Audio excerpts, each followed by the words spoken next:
Hi, welcome to my latest video. Tonight I'm going to do a very quick unboxing video.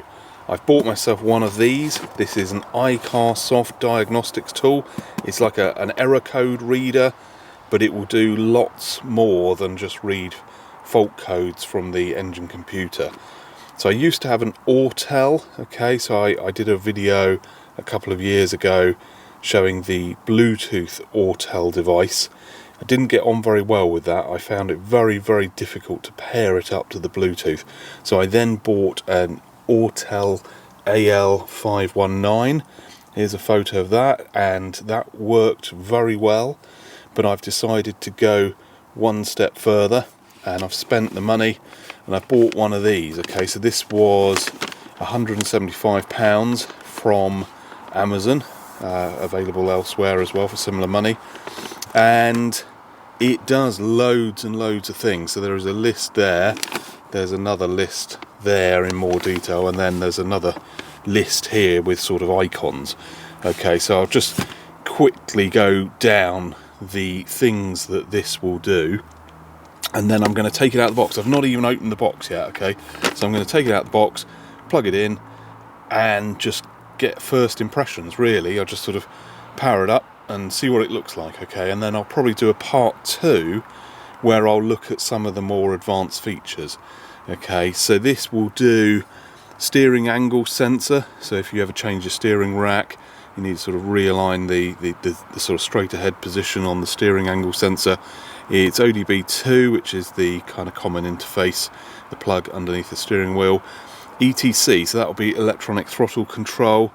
So that is, if you change the throttle body, it can sort of reset the computer, I'm guessing the idle position or something like that, and sort of relearn the new stepper motor or servo position in that. We've got a colour display, EPB, electronic parking brake. I don't have that on my car, I've got a traditional handbrake, but if you have an electronic parking brake, you can put the brake pads into sort of maintenance mode where the motor winds back and you can remove the pads. Okay, multi-language, DPF. I don't have a DPF, diesel particulate filter, but you could sort of make it regenerate. Okay, so if you have one of those, every now and then it has to sort of cleanse itself out by sort of regenerating. I don't actually really know what that actually does. I guess it just sort of heats it up and blasts it through and gets rid of all the soot or something like that. But you can make it do a regen if you've got one of those. You can reset the oil light. Okay, so I've done another video on how to do that on the various Freelander 2 models. There's different procedures depending on different years. Apparently this one can reset it for you. BMS, battery monitoring system. So if you fit a new battery, you're meant to reset the battery monitoring system. I have found that it will self-learn. Okay, so I've fitted about, I think I'm on my 3rd or 4th battery on this car, and every time I've changed it, the stop start has kicked in sort of within half a mile, and it's detected pretty quickly that it's got a new battery. But you are meant to reset it. Okay, so it will do that. Something to do with the injectors. Not totally sure what it will do with injectors. Let's see if it says on the back here. Injector coding. Relearn the injector control parameter while the injector renewed or replaced. Okay, this is a little bit sort of I think translated from Chinese or something, so some of the words are a little bit strange. Okay, but it's something to do with relearning the injectors if you change them. Anti-lock brake system, ABS bleeding. Apparently you can somehow make it bleed air out of the ABS system. I have absolutely no idea how it does that, but yeah, should you end up with air in your ABS unit, you can bleed it out somehow. Actuation test. Which actuator? Actuation test.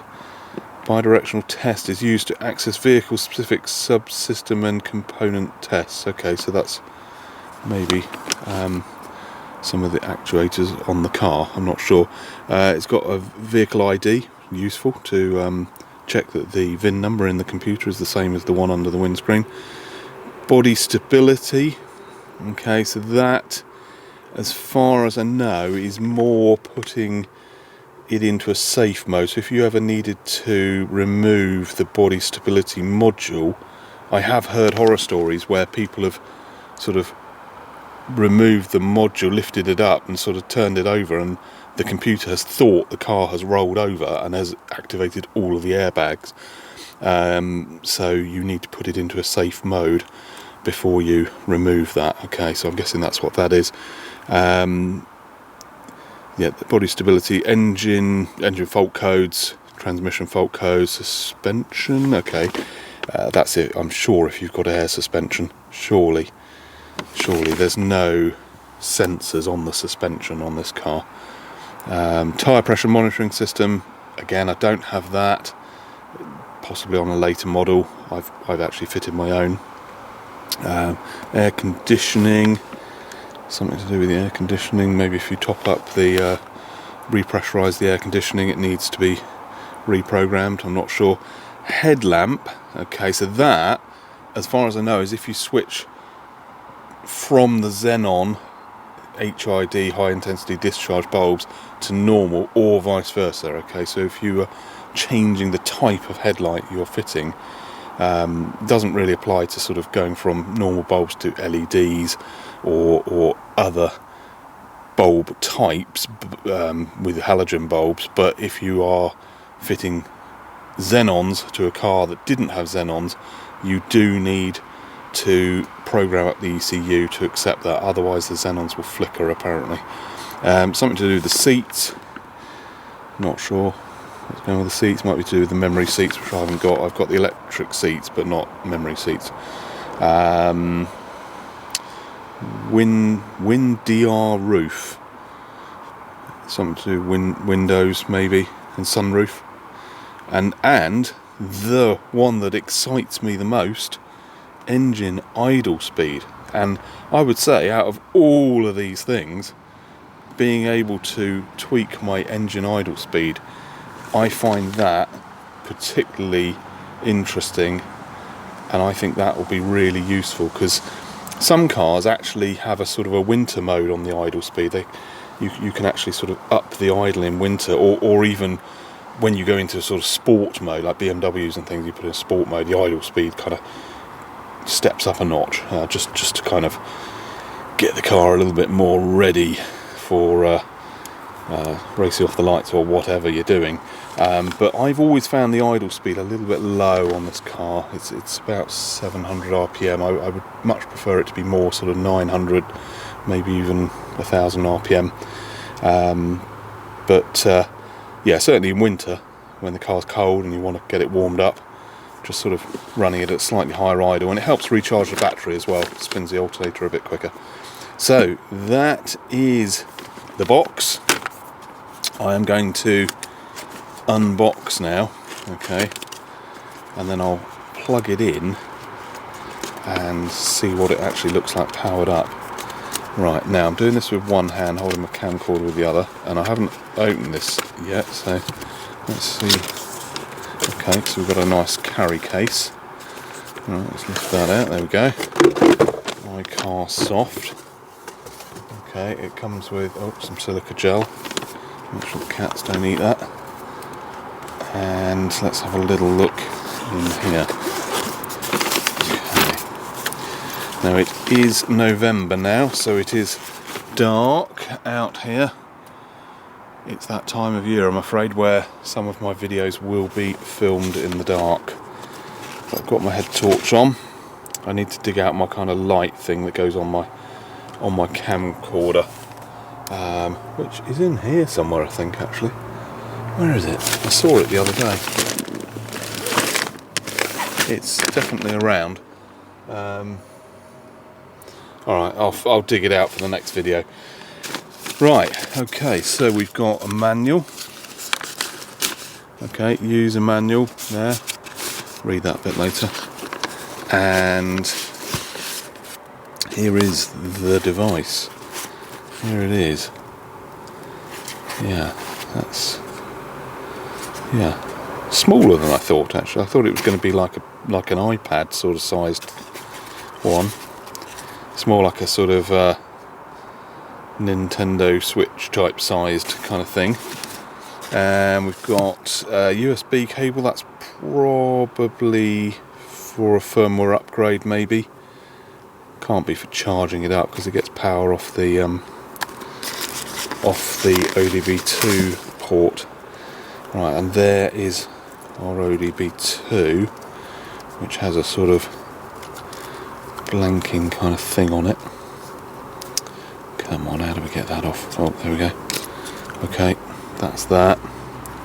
We've got that, which will go into there. There's a sort of a, what's that, 15-way kind of D connector there.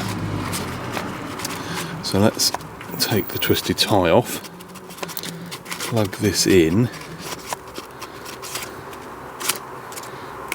and take it into the car. Now I may need to start the engine for some of this. Right, let's get this plugged in the right way around.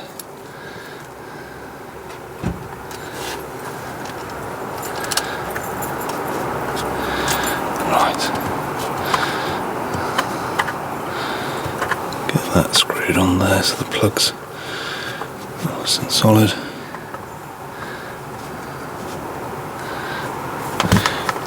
Right, okay. So let's put that down there. I'll try and find the socket now, which is a bit hidden away. Where is it? Oh, there it is. Up here. Okay, so it'll only go on one way, I think. Yeah, I think that's right. Yeah, it's strange actually, because that has got a sloping end on both ends, whereas the socket, the plug, I suppose that's the socket. Well, no, that's the plug, isn't it? And the socket here has got a sloping end on one end. God, I hope that's the right way round. Oh, here we go. Here we go. It's powering up. Right. Okay. Oh well, there we go. That's good. Oh dear. Right, I might have to just stand next to the car here. I'll put that on the seat. So it says, now what I'm going to do is turn the head torch off so that you can see. I put a very dim light, there we go, I can see the buttons now. So it says on the screen here, diagnostics, service, voltage, ODB2, sort of check engine, maybe that's for the engine warning light, review with the play symbol, so maybe that's a live data review, DTC lookups, that looks up error codes, setup, help and about.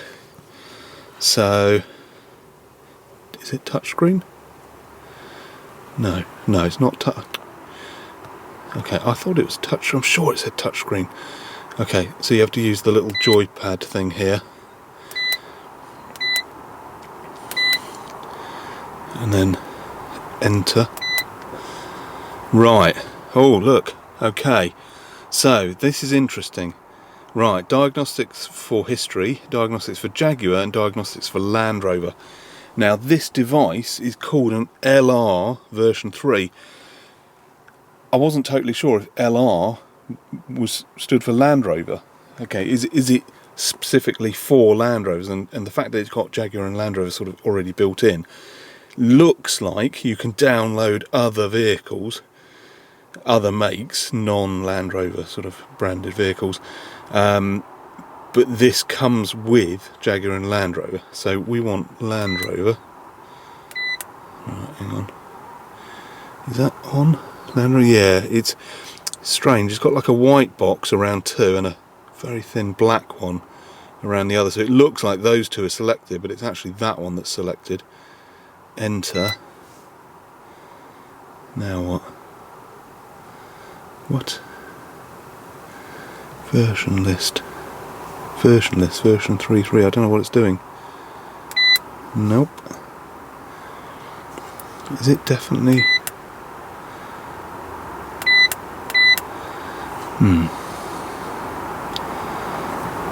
Right. Enter. Do I need to get... Oh, hang on. I just pressed enter. There was a slight delay. VIN identity, vehicle select. Right, vehicle select. Ah, Defender, Discovery, here we go, Freelander. Now I'm guessing it doesn't have Freelander 2, it just says Freelander. Okay, because that is in alphabetical order. Right, and then you've got the year. Okay, so 2007 to 2010. Diesel or petrol, diesel. Set ignition switch to on, okay. Right, let's, now I don't need to start the engine, I don't think. I just need to kind of put let's turn the headlights off. Oh, hang on, radio and everything's come on. Right, okay, so, right, okay, ignition switch is on. Right, reading the VIN code. Now, I don't know if I really want everyone seeing my VIN code, but it says it's a Freelander, it says new Freelander, 2010. Okay, so here we go. So it was manufactured in Halewood. It's a manual, 4-door, diesel 2.2, right-hand drive, standard trim. Yeah, okay, well that's fine. Can I go? Oh, can I get back? How do I get back? Enter, record F1. Okay. What I want to do is I want to get back out of that. How do I? You have to, rather than pressing the back button, you have to press. No, you don't. Back. Okay. Enter rec. F1. Okay. Well, okay. So F1. Right. Right. Okay, so it shows vehicle identification information, and then you press F1 and it goes into diagnostics mode. Auto scan, or control unit, or service. Okay, so let's just do auto scan. Right, ECM, engine control. Oh, hang on a minute. What's going on here? We've got loads of faults coming up. Oh, well, there you go. That just goes to show a cheap code reader. When my crank sensor went wrong, I had a cheap code reader. I don't know what was going on there. Something's beeping. Right, don't beep. Why is it beeping? Okay, cheap code reader, found nothing, right? The more expensive Autel then identified a crank sensor issue, and since then I've had overboost and other things. This one, well, we've got 7 faults with the ECM, engine control module, 3 faults with the anti-lock braking, supplementary inflatable restraint system, there's airbags, is passed, thank goodness. Body control module, fault, 21 faults. Okay, steering angle sensor, pass. This is very interesting that it's finding so many things wrong. All-terrain control module, 2 faults. Rear diff, 1 fault. Instrument cluster, 1 fault. Driver's door, 2 faults. This is unbelievable. I had no idea there were so many things wrong with my car. Bit worrying actually. Okay, battery, cellular, telephone, 1 fault. Oh my god, even the sat-nav has got a fault. Right, okay, well let's go to the... I'll have to work my way through these, I think, maybe later on, sort of off this video, after this video, but I'm just going to look at the engine now, and we'll just see what that's showing. So if I do enter, set ignition switched on, it is on. It is on. F1, communicating, link error. It key is on, it is on. Do I need to start the engine, I wonder? I think I probably need to start the engine, maybe. Okay. Right, let me just see if I can do this and film at the same time. I'll start the engine, we'll see. Right.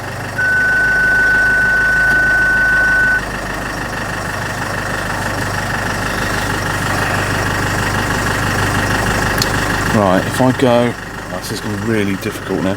I'm just going to step back out of the car. Okay.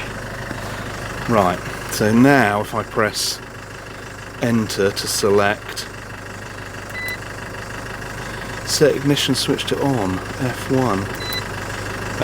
Right, okay, now we're in here now. Okay, so you do need the engine running, not just the ignition on.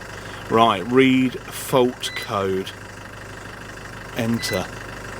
Right, reading fault code. Okay, well, this is very interesting. We've got a permanent error, intake air temperature sensor, circuit high input, so that will be possibly the MAF sensor, but there is actually a temperature sensor on the throttle body. Okay, right. Okay, how do I get to the next one? Just down? Oh, you just press right. Okay, throttle position sensor, A, circuit intermittent, exhaust gas recirculation, metering orifice restricted. Well, that's interesting because I've blanked it off. Okay, how is it detecting that, I wonder? Exhaust gas recirculation control, camshaft position sensor. Okay, this is, yeah, internal control module torque calculation performance. That might be something to do with having a remap, maybe. Intake manifold runner control circuit open, and then we're back to air intake sensor. Well, that's really interesting. How do I get back? I'm now mystified as to what other things are wrong with this car. Okay, I'm not going to clear any errors because I'd like to actually examine those in more detail. Anti-lock braking system. That's really worrying. Really worrying that I've got faults with my brakes. Reading fault codes. Lost communication with engine control module. It's a historic error. Okay, so it's probably nothing to worry about too much. Battery voltage, alright, fine, yeah, lost communication with steering angle sense. These are probably battery voltage related things, so I'm not too worried about those. Let's just see if there's anything else particularly worrying here. Rear diff. Okay, so that I mean, rear diff's not the Haldex, is it? All-terrain control module. Let's have a quick look at that. The rear diff doesn't have any sensors on it, so right. Okay, so we've got voltage issues there. Invalid data received from ABS control module. It's probably all voltage related, and let's just do this rear diff error. Yeah, read codes. A little bit fiddly going through the menus on this, but once you get used to it, lost communication. So I think that's all to do with voltage. So let's, if we just go back up to engine control. Okay, in there, F1. View data. Let's just have a quick look and see what we've got there. Right, absolute throttle position, accelerator pedal position. Okay, there's all sorts of things. This is just A, B, barometric pressure, calculated. Right, ambient air temperature. There's one. Let's just go into that and just now I have to select it and then F1 done. Right, is it going to draw a graph? Well, yeah, it just says 6 degrees. Okay, fine. Alright, I thought it was going to draw a graph or something. Barometric pressure, we've got voltage, we've got load, differential pressure of the particulate filter. I mean, some of the things available in here I've never seen on any code readers before. Diff pressure, I mean, blimey. Engine coolant temperature, sensor voltage. Okay, so that looks interesting. Right, F1 for wave. Is it going to draw a graph? Yeah, look, it's drawing a graph. There's a little graph. Oh, hang on a minute, what's going on there? Okay, so it's drawing a graph the engine coolant temperature should be rising. It appears to be falling actually, if anything, and the voltage 2.24 volts. Okay, so this is really, really useful actually. You've got live data, so you can actually draw graphs of things like fuel pressure, the throttle position, the engine load, that sort of thing. Right, I'm going to come back out of this now. There's so much to view in here that it's going to take me a bit of time, I think, to go through that. Let's just turn this off now. Right, okay, so first impressions, this is really good. I mean, what can't it show? That's the question. This is showing so much information, and it's found faults that other code readers didn't list. Okay, so when I used my Autel a couple of weeks ago, I haven't got it at the moment because I've lent it to my brother, but when I used that recently, there were no codes at all. Everything was fine, no faults found, and yet this is finding 20, maybe 25 faults with various parts of the car. So there you go, first impressions. If you want a really, really good, thorough code reader that will find every possible thing wrong with your car, plus allows you to do all of the different battery monitor, steering angle sensor. I haven't even got to the idle speed yet, so what I'm going to do is I'm going to read up the instructions. I'm going to have a much deeper sort of play with this, go through all the settings, all the different faults, see what's found, and then I'll do a part 2 and I'll show you some of the things I've discovered. Okay, and I'll see if I can up that engine idle speed, because that would be really good. Okay, that is it for tonight. Quick video for once. I'm going to leave it there, and there you go, iCarSoft code reader. Hope that was useful. I'll see you in part 2. Thank you, bye.